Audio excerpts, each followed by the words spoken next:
All right, let's talk about life's unexpected events now. When those happen, having a plan can really help you out. Like if you have your credit card stolen or a spouse suddenly passes away, or maybe you experience a devastating fire, not having a plan can really hurt you financially in addition to all the rest of the emotions that you're going through at that time. So here with some simple steps that you can take to be more prepared is money and business expert Derek Kinney. Hey, Derek.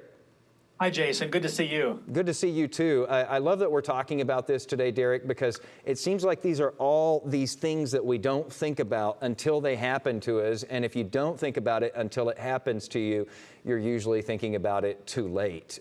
So let's start off with credit cards here. When those get stolen, as someone who has lost his wallet many times and not known where it is, it's a really bad feeling. If you find that your credit cards have in fact been stolen, though, what step do you take there? Well, the bottom line is there's one thing you can do to help prevent the panic and nervousness that is normal if you lose your wallet, your purse, or your phone or your credit cards are stuffed in. You want to keep a list of all your credit cards and most importantly, the 800 number to call to report them stolen so they can put a freeze on it. You can do this one of two ways. Either make a copy of the front and back of your credit card and store it in a safe place.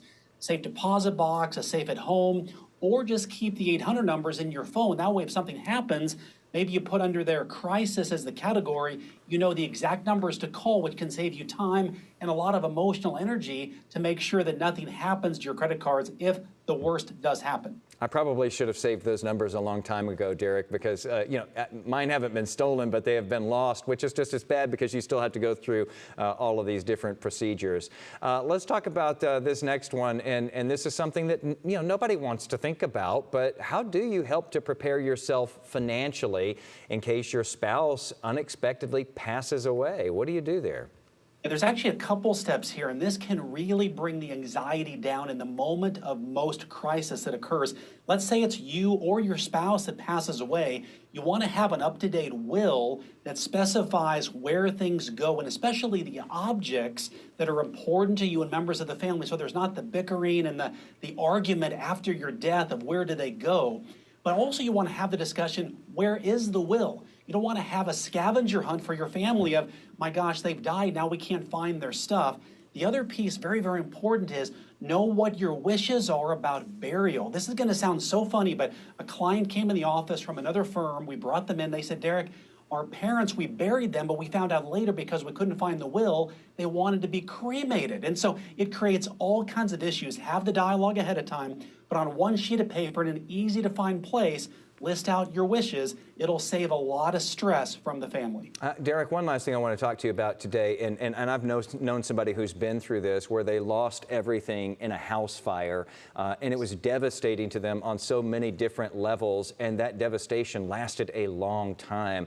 What step do you take there to protect yourself, at least financially? Yeah, you're going to go through the emotional stuff, but what about protecting yourself financially there? Well, this hit home. This happened to some close family friends of ours just recently, so it's very, very personal. Two things: make sure that when you call your insurance company, your home is covered for what's called replacement value. Not just the value you think it's worth, but what it would cost to replace it in today's economic times with high inflation, the cost of lumber, etc. But also do this one thing, and that is either take pictures or take a video, Jason, get this, of the entire house. And here's why. Your insurance company will depend on you to verify every item you had in that house if you want to be reimbursed for it. So take pictures room by room. Just say over the next 7 days, I'm going to cover one room of my house and save it on the cloud. So if the crisis occurs, hope it doesn't, you're protected and you've got easy ways to validate what you want to replace. Some great advice there, Derek, and that only takes a couple of minutes too. I've covered that in a Right on the Money report. And as you accumulate more stuff, take new pictures and video, because that's the stuff that you would lose in the fire if that happens.